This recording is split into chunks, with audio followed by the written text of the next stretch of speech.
جو ستی سنتوں سے فارغ ہو چکے ہیں وہ بھی اس کو قبول نہ کریں۔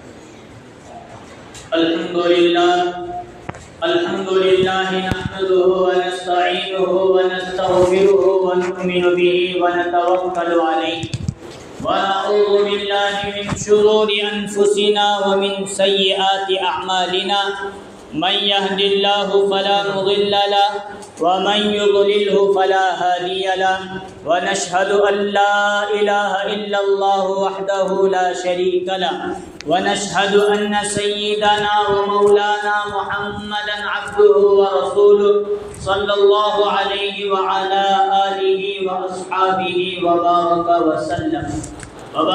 وسلم تسليما كثيرا أما بعد فأعوذ بالله من الشيطان الرجيم بسم الله الرحمن الرحيم ربنا ظلمنا أنفسنا وإن لم تغفر لنا وترحمنا لنكونن من الخاسرين وقال النبي صلى الله عليه وسلم الظلم ظلمات يوم القيامة أو كما قال عليه الصلاة والسلام صدق الله العظيم وصدق رسوله النبي الكريم رب اشرح لي صدري ويسر لي أمري واحلل عقدة من لساني يفقهوا قولي۔ ایک مرتبہ نبی اکرم صلی اللہ علیہ وسلم پر درود شریف پڑھ لی۔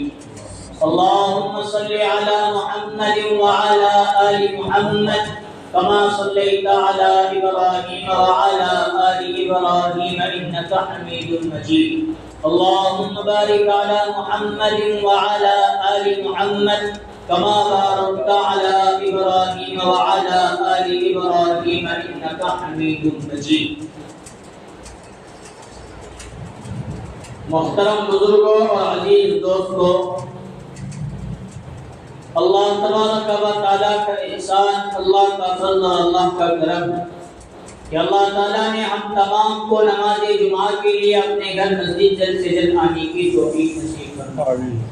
جو باتیں کہیں جائیں اللہ تعالیٰ ہم تمام کو ان تمام باتوں پر ہمیشہ موت تک عمل کرنے کی توفیق نصیب فرمائے۔ بزرگوں، دوستوں اور عزیزوں، گزشتہ جمعہ حضرت عثمان غنی رضی اللہ تعالیٰ عنہ کے حالات، سیرت، شہادت اس تعلق سے بیان کرنے کا موقع ملا۔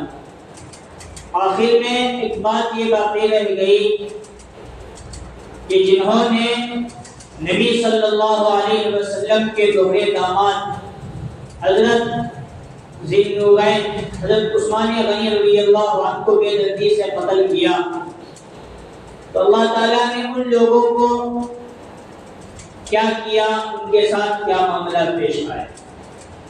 مطلب ظلم کرنے والے ظالموں کے معاملہ میں اللہ نے کیا فرمایا۔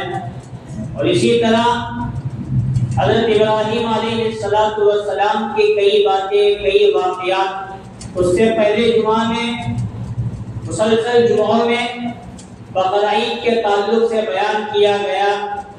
آخر میں ایک بات یہ بھی باقی رہ گئی تھی کہ حضرت ابراہیم علیہ السلام تو دنیا سے کامیاب ہو کر چلے گئے، لیکن ان کے مد مقابل جو بادشاہ نمرود بادشاہ آیا تھا تو اس کا انجام اللہ تعالیٰ نے کیا کیا۔ ان دو باتوں پر خاص طور پر آج بات کرنا ہے۔ اللہ صحیح سمجھ کی، صحیح بات کرنے کی توفیق نصیب فرمائے۔ حضرت ابراہیم علیہ السلام کے زمانے کا جو بادشاہ تھا اس کا کیا نام تھا؟ کیا نام تھا؟ نمرود۔ کیا نام تھا؟ حضرت ابراہیم خود نبی ہیں، دعوت دینا شروع کیا تو اپنی قوم کو دعوت دیا، اپنے ماں باپ کو دعوت دیا، کلمہ لا الہ الا اللہ ابراہیم خلیل اللہ کی دعوت دیتے رہے، بتوں کا انکار کرتے رہے، چاند سورج ستارے کے خدا ہونے کا انکار کر کے ایک اللہ کی عبادت، ایک اللہ کی وحدانیت کی دعوت حضرت ابراہیم علیہ السلام ڈنکی کی چوٹ پر دیتے رہے۔ آخر کار ان کی جب یہ دعوت نمرود بادشاہ تک گئی تو نمرود بادشاہ نے حضرت ابراہیم علیہ السلام کو کہا کہ میں اس زمانے کا، میں اس وقت کا سب سے بڑا خدا ہوں، میرے سامنے سجدہ کرو، مجھے رب مانو، مجھے خدا مانو۔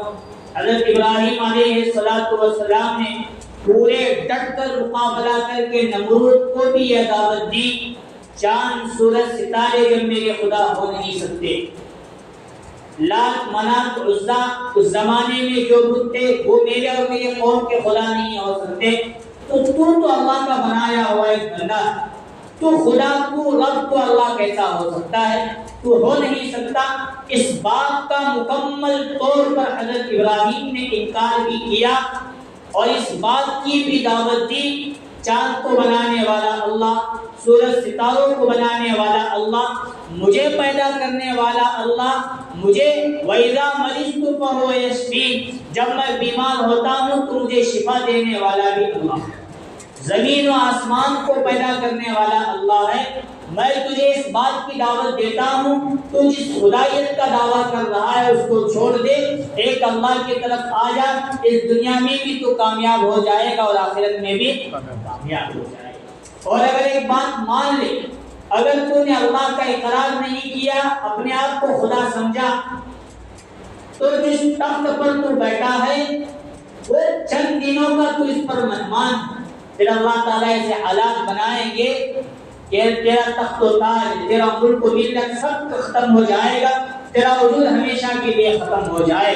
میری بات مان، مجھ پر، میرے رب پر ایمان لا، اللہ تیرے اس سلطنت کو تیرے نیک اعمال کی وجہ سے آگے بڑھائے گا، اور اگر تو نے انکار کیا تو یہ ختم ہو کر رہ جائیں اور تجھے ایسی بدترین موت اللہ تعالیٰ دے گا کہ پوری جہان کے لیے عبرت کا نشان بن کر رہ جائے۔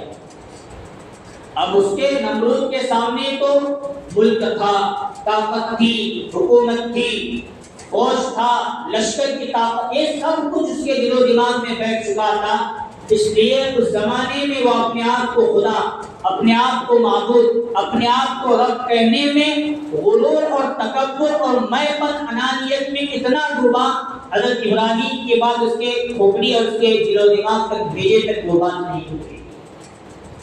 تو اس نے حضرت ابراہیم علیہ السلام کو ختم کرنے کا منصوبہ بنایا، نارے نمرود روشن کی گئی، اس نے حضرت ابراہیم علیہ السلام کو ڈالا گیا۔ 7 دن سے لے کر 40 دن تک حضرت ابراہیم اس نارے نمرود کے اندر رہے، لیکن آگ کی مجال کہ آگ نے حضرت ابراہیم کو ذرہ برابر بھی جلایا ہے، اور وہ نمرود بادشاہ اپنے محل میں بیٹھ کر یہ نظارہ دیکھ رہا تھا، ہم نے آگ جو جلائی ابراہیم کو ختم کرنے کے لیے، ابراہیم وہاں آرام کے ساتھ بیٹھے ہیں اور ابراہیم کے ساتھ کوئی اور شخص بھی وہاں بیٹھ کر بات چیت آپس میں کر رہے ہیں۔ وہ منتظر 40 دنوں تک نمرود بادشاہ، اس کی بیٹی یہ دیکھتے رہے، اور تاریخی کتابوں میں لکھا ہے جب حضرت ابراہیم علیہ السلام نمرود کی آگ سے باہر نکالے گئے، پھر محل پہنچ کر پھر دعوت دی کہ خدا کا اقرار کر، اپنے آپ کو خدائیت کا دعویٰ چھوڑ دے، اللہ کا اقرار کر۔ اس نے کہا ہم نے جو آگ بھگائی، آگ کے علاوہ کوئی اور بندہ اس میں داخل ہوتا تو جل بھن کر ختم ہو جاتا تھا، مجھ سے زیادہ آپ کے رب کے پاس اتنی طاقت ہے، اس لیے میں آپ کے رب پر تو ایمان نہیں لاتا، لیکن کئی اونٹ آپ کے رب کے نام پر قربان کرنے کے لیے۔ حضرت ابراہیم نے کہا جب تو میرے رب کے نام پر قربان کرنے کے لیے تیار ہے تو کافر کی قربانی کو اللہ تعالیٰ پسند نہیں کرتے، اس لیے تو کلمہ پڑھ لے پھر قربانی کر، تیرے پچھلے گناہ بھی معاف، یہ جو قربانی کرے گا وہ بھی اللہ قبول کو مانا نہیں پا۔ کہتے ہیں روایات میں الگ الگ کچھ باتیں ہیں، حضرت ابراہیم کے اس نارے نمرود میں ڈالنے کے بعد بیٹی بھی دیکھتی رہی، اس دعوت پر نمرود بادشاہ کی بیٹی نے تو اسلام قبول کیا لیکن نمرود نے قبول نہیں کیا۔ اب اللہ تعالیٰ کا حکم ہوا حضرت ابراہیم کو، حضرت سارہ کو، یہ ملک بائبل چھوڑ کر کسی ملک شام فلسطین کی طرف چلے جاؤ۔ وہ ادھر گئے ہیں اللہ تعالیٰ نے حضرت جبریل علیہ السلام کو انسانی شکل میں نمرود کے پاس سمجھانے کے لیے بھیجا۔ یہ آخری موقع دیا جا رہا ہے، خدائیت سے توبہ کر، عدل و انصاف قائم کر، ظلم کو چھوڑ دے اور اپنی رعایا کے ساتھ اچھائی کا برتاؤ کر اور ایک اللہ پر ایمان لے آ، ورنہ تجھے بد سے بدترین عذاب دیا جائے۔ جب حضرت جبریل علیہ السلام انسانی شکل میں نمرود کے پاس آئے ہیں، وہ اپنے تخت و تاج پر متکبرانہ شان، غرور، میں پن، اکڑ کے ساتھ بیٹھا ہوا تھا۔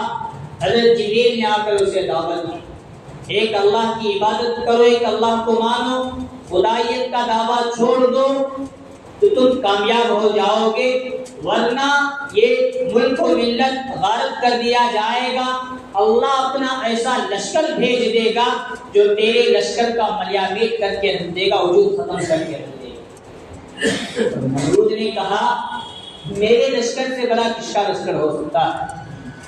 مجھ سے مقابلہ کرنے کی کس لشکر کے اندر طاقت ہے؟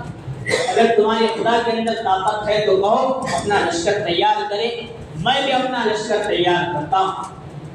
جبریل نے سمجھایا اس سے پہلے بہت سارے خرم خواہ اور بہت سارے بڑے مال و ملک ملت طاقت رکھنے والے گزرے ہیں، اللہ کے سامنے ان کی طاقت کام میں نہیں آئی، تیری بھی طاقت کام میں نہیں آ سکتی، بات کو سمجھ۔ نمرود کہنے لگا نہیں، اگر تم نے مجھے چیلنج کیا ہے تو میں تمہارے چیلنج کو قبول کرتا ہوں، تم اپنے خدا اپنے رب سے کہو اپنا لشکر تیار کرے، میں بھی اپنا لشکر تیار کرتا ہوں۔ اور نمرود کے بارے میں یہ بات آتی ہے اس زمانے میں اس نے پوری دنیا پر حکومت کی۔ کس پر؟ پوری دنیا پر حکومت کرنے والے دنیا بنائے جانے کے بعد سے لے کر آج تک اور قیامت تک فقط 4 بادشاہ گزرے ہیں جنہوں نے ایک تخت پر بیٹھ کر پوری دنیا پر حکومت کی۔ 2 مسلمان بادشاہ اور 2 کافر بادشاہ۔ کافر بادشاہ ایک تو بخت نصر جو کافر تھا اور دوسرا یہ نمرود بادشاہ، ان 2 کافر بادشاہوں نے بھی حکومت کی۔ اور نمرود بادشاہ کے پاس اتنی بڑی حکومت اور اتنا بڑا لشکر رہا کرتا تھا، جس جگہ وہ اپنے لشکر کو اتارتا تھا جب تک وہ لشکر کے جانور پیشاب کر کے پیشاب کی دریا نہ بہہ جاتا، وہ اپنے لشکر کو کم محسوس کرتا۔ بات سمجھ لیں کتنا بڑا لشکر ہوگا، حالانکہ زمین سوکھی ہے، پیشاب وغیرہ پانی وغیرہ ڈالنے کے بعد وہ سوکھ جاتا ہے، اور جب چوسنے کی طاقت زمین کی ختم ہوتی ہے تب وہ وہاں سے دریا بہنا، نہر بہنا شروع۔ لیکن اس کا لشکر اتنا بڑا ہوتا جہاں تک اس کی نگاہ پہنچتی وہاں تک لوگ ہی لوگ، گھوڑے، گدھے، خچر، اونٹ ہی اونٹ نظر آتے۔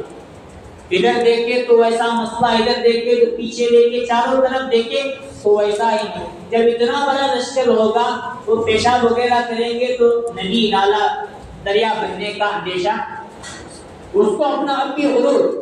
حضرت جبریل آ کر بتا رہے ہیں اب تیرا آخری انجام آنے والا ہے، تیار ہو جا، سمجھ جا، اللہ پر ایمان لا ورنہ ہلاک ہونے کے لیے تیار۔ لیکن پھر بھی اسے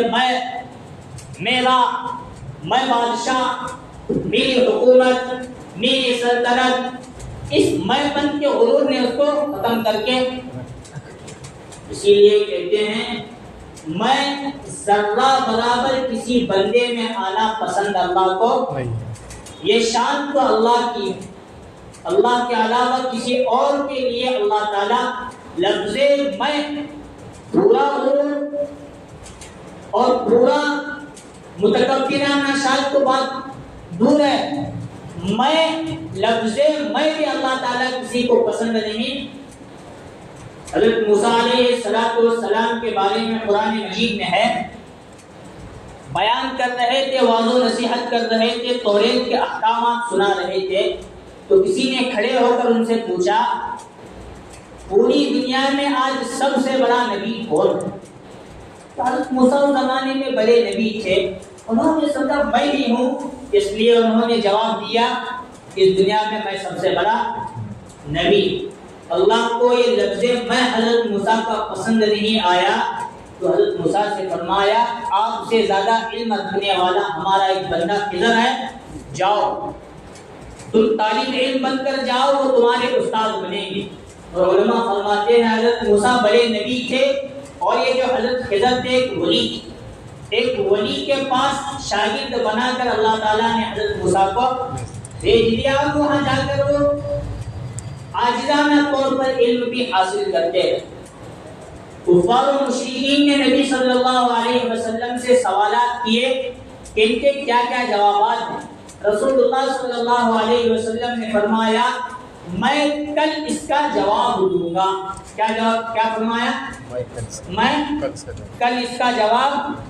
حضور نے یہاں لفظ انشاءاللہ نہیں فرمایا، جس لفظ انشاءاللہ نہ کہنے کی وجہ سے اور میں حضور کیا فرما رہا میں کل جواب دوں گا، یہ لفظ میں حضور کے زبان سے بھی نکلنے کی وجہ سے اللہ تعالیٰ نے 15 دن تک وحی کو موقوف کر دیا۔ 15 دنوں کے لیے حضرت جبریل کو قرآن مجید لے کر یہ تو انبیاء کی بات، ہمارے اندر میں آ جائے گا ہمارا بیڑا غرق۔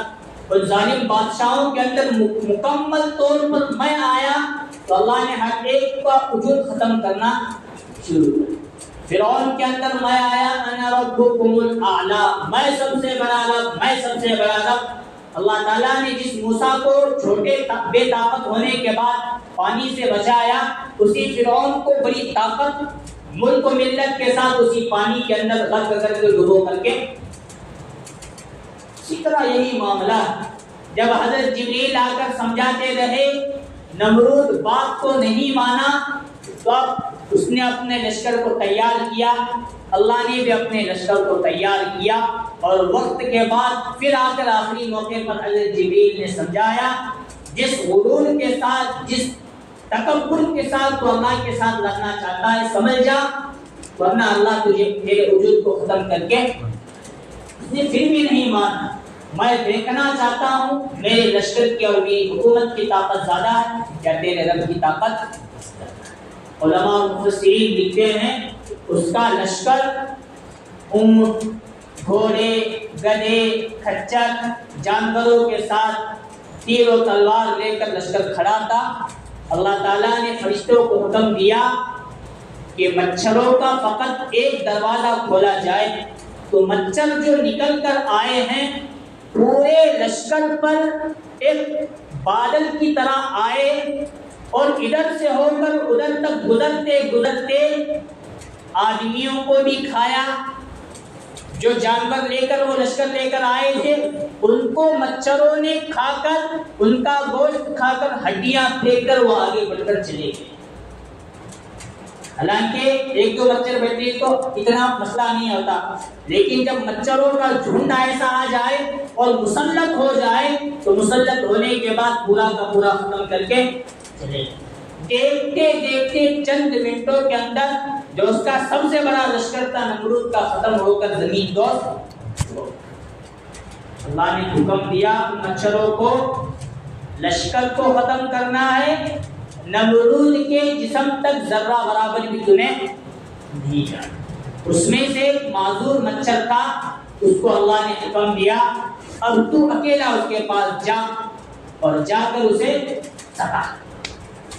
کہتے ہیں وہ مچھر آیا، آ کر اس نے نیچے کے ہونٹ پر پہلے جو ڈنک مارا اور کاٹا ہے، جو اس کے زہر ہوگا، اللہ نے ویسا نظام بنایا زہریلا مچھر، اس زہر کی وجہ سے نمرود کا نیچے کا ہونٹ اتنا پھولا کہ نیچے کی طرف ہونٹ لٹکنے لگا۔ اطباء ڈاکٹروں اور حکیموں کو بلا کر اس کا علاج کرایا تو علاج ہونے کے لیے ڈاکٹروں نے مشورہ دیا کہ اس ہونٹ کو کاٹا جائے، اس میں خون پیپ نکلے گا تو تھوڑی راحت تمہیں ملے گی۔ کم سے کاٹا بھی گیا، پھر مچھر آیا اوپر کے ہونٹ پر کاٹا، پھر علاج کیا گیا، علاج ناکام ہونے پر پھر ہونٹ کو کاٹا گیا، 2 ہونٹ کے 4 ٹکڑے بن کر رہ گئے۔ پھر مچھر تیسری مرتبہ آیا اور ناک پر جو کاٹا، ناک پر زہر چڑھا تو ناک پھولنے لگی، علاج کیا گیا، علاج کامیاب نہ ہونے پر ناک کو بھی چہرے کی کتنے حصے بنے؟ پہلے 4 بنے تھے، اب ناک کے 6 حصے بنے۔ اس کا چہرہ دیکھنے کے قابل بھی نہیں ہوا، لیکن اللہ کو اپنی قدرت دکھانا تھا، اسے اسی حالت میں رکھ کر اس کے غرور کو ختم کرنا تھا۔ اب مچھر کو حکم ہوا ناک کے ذریعے دماغ تک پہنچ، مچھر دماغ تک پہنچا، اس کے بھیجے کو کھاتا رہا، اور جب بھیجا کھانے کے لیے مچھر ڈنک مارا کرتا تھا تو اس ڈنک کی وجہ سے اس بھیجے کے اندر اسے بڑی تکلیف ہوا کرتی۔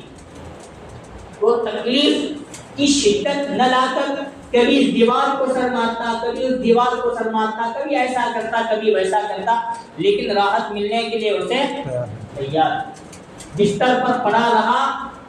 اب روایات میں اختلاف ہے، بستر پر جو پڑا ہے اللہ نے اسے اسی حالت میں 400 سال تک جوتے کھانے پر مجبور کر۔ کتنے؟ 400 سال۔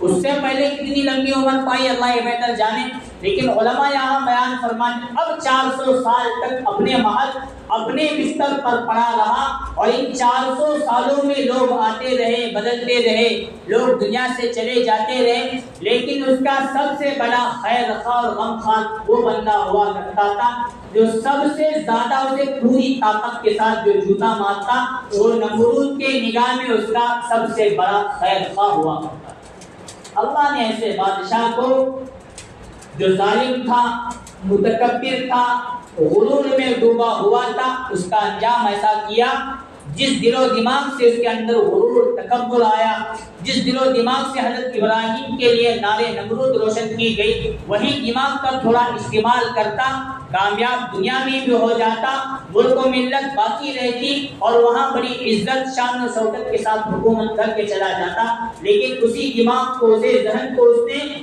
غلط طریقے سے استعمال کیا، تو اللہ تعالیٰ نے دنیا میں اس کے لیے عبرت والی موت نصیب کر کے ہر متکبر، ہر ظالم کے لیے سبق دیا، اگر تم بھی کرو گے تو تمہارے ساتھ بھی ایسا ہوگا، یا اسی طرح چھوٹا یا بڑا عذاب تمہیں بھی دیا۔ جس ترجمہ میں نے کس بات پر بیان کیا تھا؟ حضرت عثمان غنی رضی اللہ عنہ، ان کے تعلق سے بھی بات سن لیجئے۔ حضرت اسماعیل، حضرت عثمان رضی اللہ عنہ کو ظالموں نے بے دردی کے ساتھ قتل کیا، 40 دن تک ان کا کھانا پانی مکمل طور پر بند کیا گیا، اور آخر وقت میں جو ظالم لوگ قتل کرنے کے لیے آئے، ایک شخص آگے بڑھا، آگے بڑھ کر اس کے ہاتھ میں جو لوہے کی سلاخ تھی، اس سے حضرت عثمان غنی رضی اللہ عنہ کے پیشانی پہ جو مارا، خون کا فوارہ وہاں سے اٹھنے لگا۔ قرآن مجید اس وقت پڑھ رہے تھے فَسَيَكْفِيكَهُمُ اللَّهُ وَهُوَ السَّمِيعُ الْعَلِيمُ۔ آیت کا مطلب بنتا ہے اللہ تمہاری طرف سے ان لوگوں کے لیے کافی ہے، اللہ سننے والا، دیکھنے والا۔ اس آیت پر حضرت عثمان غنی رضی اللہ عنہ کا خون گرا۔ اس ظالم شخص نے تلوار لے کر حضرت عثمان کی گردن پر وار کرنا چاہا، تو ان کی بیوی نائلہ نے آ کر اس تلوار کے وار کو جو روکا، ان کے ہتھیلیاں اس وار کی وجہ سے کٹی، تو حضرت عثمان غنی رضی اللہ عنہ کی زبان سے بد دعا نکلی، اللہ تعالیٰ تجھے کبھی معاف نہ کرے۔ اب ان کا انتقال ہوا، شہید ہوئے، ان کو دفنایا گیا۔ اب اللہ تعالیٰ نے زمانے کو بدلا، ایام بدلنا شروع ہوئے۔ حضرت علامہ ابن سیرین رحمۃ اللہ علیہ بیان فرماتے ہیں، میں کعبۃ اللہ کا طواف کر رہا تھا، اور ایک بندہ چادر اوڑھے ہوئے کعبۃ اللہ کا طواف کرتے ہوئے کعبۃ اللہ کی دیوار کو پکڑ کر، غلاف کو پکڑ کر وہ روتا رہا اور یہ کہتا رہا، اے اللہ میں تیرا گنہگار بندہ ہوں، مجھے معاف کر دے، لیکن مجھے یہ بات بھی معلوم ہے کہ تو مجھے معاف کرنے والا۔ حضرت ابن سیرین رحمۃ اللہ علیہ نے اس کو بلا کر بازو کیا اور کہا، اللہ کے دربار میں تو آیا، تیرا کتنا ہی بڑا کیوں نہ گناہ ہو، لیکن اللہ یہاں معاف کرنے کے لیے تیار، تو اپنی سچی پکی توبہ دل سے معافی مانگ لے۔ اس نے کہا، آپ مجھے جانتے ہیں، میں وہ بدبخت انسان ہوں جس نے سب سے پہلے حضرت عثمان غنی رضی اللہ تعالیٰ عنہ پر وار کیا تھا، اور حضرت عثمان غنی کی بد دعا مجھے یہ ہے کہ اللہ تجھے کبھی معاف نہیں. اب میں کچھ بھی کروں، کتنے ہی نیک اعمال کروں، لیکن میری معافی نہیں ہونے والی. اسی حالت میں بندہ تڑپ تڑپ کر مر کر دنیا سے. یہ اکیلا بندہ نہیں تھا حضرت عثمان کو قتل کرنے والوں میں، بہت سارے افراد تھے جو حضرت عثمان کو قتل کرنے کے در پہ تھے. حضرت امیر معاویہ رضی اللہ عنہ کے دور خلافت اور دور حکومت کا جب وقت آیا، سب سے پہلا کام انہوں نے یہ کیا، جن جن لوگوں نے حصہ لیا تھا حضرت عثمان کے قتل کرنے میں، ان ظالموں کو چن چن کر پکڑا کرتے تھے اور کوفہ، بغداد، بصرہ، مصر کے علاقے میں بلند پہاڑیوں کی چوٹیوں پر اپنے لوگوں کو لے کر ان کو بھیجا کرتے تھے اور ان کو باندھ کر ان کے آنکھوں میں گرم گرم سلاخیں گرم کر کے لوہے کے وہ ان کے آنکھوں میں ڈالا کرتے تھے اور ان کی آنکھیں نکال کر ان کو ٹپنے کی حالت میں چھوڑ کر حضرت امیر معاویہ رضی اللہ عنہ اپنی فوج کو لے کر واپس آ جائے. یہ ہے ظالموں کا انجام. ظلم چاہے چھوٹا ہو، ظلم چاہے بڑا ہو، اگر ہم توبہ نہیں کریں گے اور ظلم سے نہیں بچیں گے، اللہ کبھی بڑا عذاب دے سکتا ہے اور کبھی چھوٹا عذاب بھی دے سکتا ہے. بول نہیں سکتے. اب ہم نہ ظالم بادشاہ ہیں، نہ ہم صحابہ پر ایسا ظلم اٹھا سکتے ہیں، لیکن قرآن مجید کی آیت سے معلوم پڑتا ہے ربنا ظلمنا انفسنا، اے ہمارے رب ہم نے اپنی جانوں پر ظلم کیا، وَإِن لَّمْ تَغْفِرْ لَنَا وَتَرْحَمْنَا لَنَكُونَنَّ مِنَ الْخَاسِرِينَ، اگر تو نے ہمیں معاف نہیں کیا، ہم پر رحم نہیں کیا، لَنَكُونَنَّ مِنَ الْخَاسِرِينَ، ان قریب ہم خسارہ پانے والوں میں سے بن جائیں. اس آیت کا ترجمہ مطلب مفہوم یہ بتاتی ہے کہ ہم کہیں نہ کہیں اپنی جانوں پر ظلم کہیں نہ کہیں کرتے ہیں. اب اپنی جانوں پر ظلم کرنا کیا ہے؟ نمازیں نہ پڑھنا اپنی جانوں پر ظلم کرنا، عمرہ اور حج نہ کرنا، قربانی نہ کرنا اپنی جانوں پر ظلم کرنا، گناہوں کا بوجھ لانا، نیکیوں کو کم کرتے جانا، یہ بھی ایک طرح کا ظلم ہے. ربنا ظلمنا انفسنا، اے ہمارے رب ہم نے اپنی جانوں پر ظلم کیا، وَإِن لَّمْ تَغْفِرْ لَنَا وَتَرْحَمْنَا لَنَكُونَنَّ مِنَ الْخَاسِرِينَ، اگر تو ہمیں معاف نہ کرے، ہم پر رحم نہ کرے، لَنَكُونَنَّ مِنَ الْخَاسِرِينَ، ہم خسارہ پانے والوں میں ہو جائیں.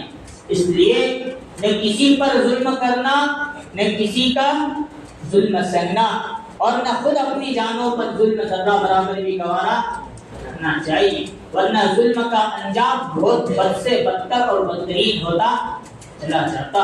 اس لیے ہمیں ان واقعات کے ذریعے سبق ملتا ہے، نہ اپنی ذات کے اعتبار سے کسی پر ظلم کرنا، نہ خود کی جانوں پر کبھی ظلم کرنا.